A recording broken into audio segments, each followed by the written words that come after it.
Damailah negeriku, jayalah bangsaku. Indonesia tanah air beta, Maluku tanah pusaka. Perkembangan gereja Katolik di Kepulauan Tanimbar atau pulau-pulau timur laut dari sejak Pastor Kusters SY di Kepulauan Kei tahun 1888 sudah ada upaya dari gereja Katolik untuk mewartakan Kristus dan Injilnya di Kepulauan Tanimbar.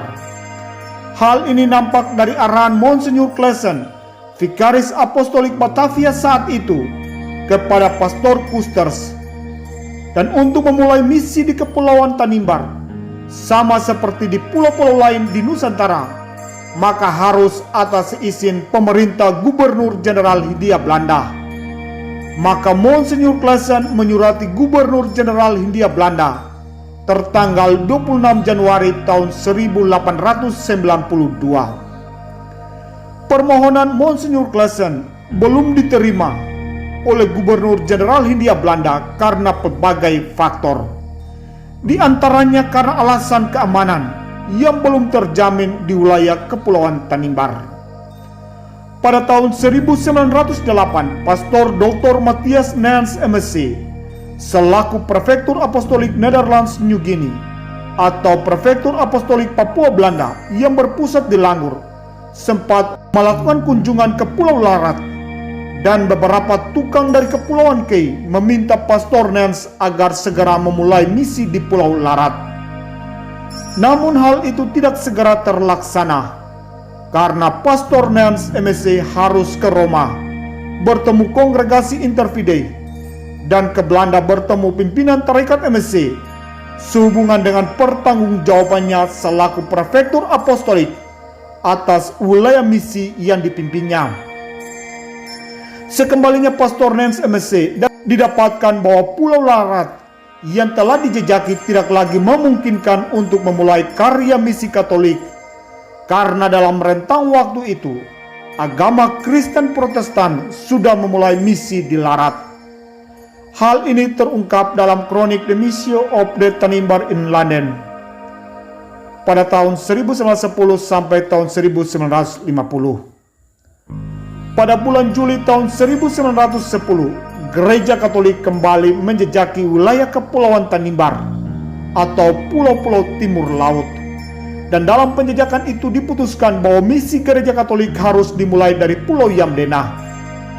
Pada tanggal 14 September tahun 1910, Pastor Joseph Clerks MSc yang oleh masyarakat Katolik Tanimbar menyapanya dengan Tuan Kleresi, dan Pastor Edward Kapers MSc yang oleh masyarakat Katolik Tanimbar menyapanya dengan Tuan Kamresi, bertolak dari Langgur menuju Tanimbar. Pada tanggal 17 September mereka sudah tiba di sebuah tempat di Kepulauan Tanimbar, Pulau Yamdena, yaitu Waitole. Saat itu tempat ini tidak berpenduduk, sehingga para misionaris sempat terkejut ketika melihat beberapa pemuda yang berasal dari Kampung Sifnana dan Kampung Lauran yang mendekati mereka dengan busur dan anak panah. Dua misionaris ini kemudian diantar ke Kampung Lauran. Kemudian dari Kampung Olilit meminta supaya sedapat mungkin ada pastor yang tinggal di Kampung Olilit. Pada tanggal 2 Januari tahun 1911, Pastor Clerks MSc sudah menetap di Olilit yang menjadi stasi pusat Katolik di Pulau Tanimbar, dan Pastor Kapers di Kampung Lauran. Pastor Clerks kemudian kembali menetap di Kerawain Sangliat setelah kedatangan Pastor Louis Newens tertanggal 6 Januari tahun 1911. Pada bulan Juli tahun 1911, Bruder Jansen MSc tiba di Tanimbar dan mengambil berbagai peran sesuai tuntutan dan kebutuhan masyarakat saat itu, termasuk berperan sebagai dokter dan guru. Pada tahun 1914, Bruder Burs tiba di Tanimbar. Bruder Burs memusatkan perhatiannya pada pembangunan pastoran. Pada tahun 1915, Pastor Segers, Pastor Drabe, dan Bruder Kamerbeck MSc tiba di Tanimbar.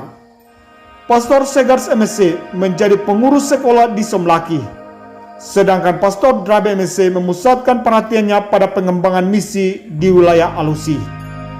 Sedangkan Bruder memusatkan perhatiannya pada pembangunan gereja-gereja, rumah sekolah yang bermula dari Olilit dan Lauran, selanjutnya ke kampung-kampung lain yang berada di sekitarnya.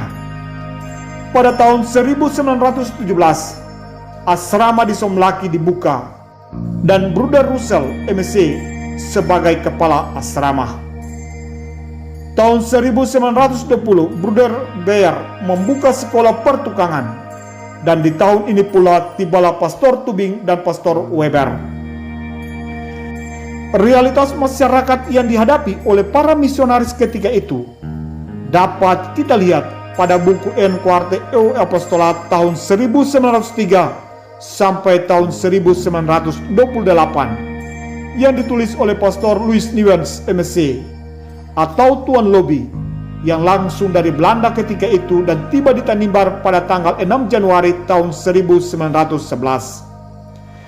Pastor Louis menggambarkan pada masa itu sampai dengan tahun 1910 para penduduk pantai timur Pulau Yamdena selalu berada dalam keadaan siap perang. Letak kampung di tempat-tempat yang tinggi dikelilingi pagar yang dibuat dari batu dan bambu. Pintu masuk kampung hanya sebanyak 2 buah. Pada malam hari pintu-pintu itu ditutup dan dijaga oleh para pemuda bersenjata yang berbaring di atas balai-balai di bawah kolong rumah. Mereka selalu bersiap-siap dan waspada. Pada siang hari pemuda-pemuda itu memakai waktu berjam-jam lamanya untuk menyisir, merias, dan mengeringkan rambut mereka yang dibiarkannya tumbuh panjang. Adapun pekerjaan harian orang laki-laki dewasa ialah menyadap nira, membuat sopi, mencungkil kelapa, dan menjemurnya, menangkap ikan, memburu babi di hutan, dan terkadang juga bekerja di kebun atau di tanah tegalan, serta memagarinya. Selebihnya waktu dipergunakan untuk menari, memperbincangkan soal-soal perkawinan, juga bertengkar antara satu sama lain atau dengan orang-orang dari kampung lain. Dalam hal tersebut, biasanya kesudahannya adalah perang atau tindakan kekerasan, baik secara terang-terangan maupun secara sembunyi-sembunyi dengan pembunuhan gelap. Perkembangan gereja Katolik di Pulau Tanimbar, walaupun terlambat dalam memulai, tetapi cepat dalam pertumbuhan. Pada tahun 1917, jadi kurang lebih 7 tahun setelah misi gereja Katolik di Kepulauan Tanimbar, jumlah umat Katolik telah mencapai 3.421 jiwa. Selain itu juga terdapat 943 orang calon baptis. Dari kampung Olilit sampai kampung Mayano terdapat 22 kampung yang penduduknya beragama Katolik. Ada beberapa faktor yang menjadi latar belakang pertumbuhan gereja Katolik dengan cepat bertumbuh di Kepulauan Tanimbar, yaitu pertama, sebelum agama Katolik masuk di Pulau Tanimbar, masyarakat setempat sudah hidup berdasarkan pandangan hidup mereka yang sangat dipengaruhi oleh adat istiadat termasuk agama tradisional, bahwa Tuhan dan leluhur berhati baik kepada mereka. Hal ini menyebabkan perjumpaan antara budaya dan agama Kristiani yang mewartakan Allah yang berbelas kasih melalui Yesus Kristus yang nyata dihadirkan oleh para misionaris saat itu sejalan dengan budaya. Kedua, masyarakat Tanimbar adalah masyarakat yang bebas, yang tidak mengalami penaklukan, sehingga mereka dengan leluasa dan terbuka untuk menerima hal-hal yang baru. Selain karakter masyarakat yang menjadi dasar dalam perkembangan misi gereja Katolik, juga faktor lain seperti kesiapan tenaga awam yang mendukung para misionaris dalam melaksanakan menyebarkan karya misi di Kepulauan Tanimbar. Hal ini nampak ketika di awal-awal misi gereja Katolik, saat para misionaris telah menjejaki kampung-kampung dan melihat pelbagai kebutuhan masyarakat yang umumnya juga menyangkut persoalan pendidikan. Maka dengan segera para awam dari Kepulauan Kei ditempatkan di kampung-kampung yang berada di Kepulauan Tanimbar untuk membuka sekolah, mengajar, mendidik. sebagai perwujudan kasih Kristus yang menyelamatkan dan membebaskan. Sekalipun awam mulai berperan, namun wilayah Kepulauan Tanimbar yang terdiri dari banyak kampung dan masih hidup berdasarkan agama tradisional membuat para misionaris Katolik juga kewalahan karena keterbatasan tenaga. Tuayan memang banyak, tapi para pekerjanya sedikit. Pastor Nens MSC sebagai prefek apostolik cukup tertekan menghadapi pelbagai potensi misi yang harus dikembangkan, mulai dari pulau kecil ke besar, Papua, Kepulauan Tanimbar, Kepulauan Aru, Pulau Ambon, dan seterusnya.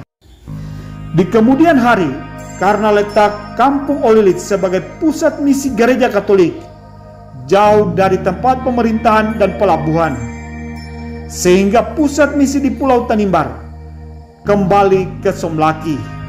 Dan pada tahun 1924, bangunan misi di Somlaki diberkati oleh Monsinyur Ars MSC. Salam dari Timur Indonesia, Kota Ambon.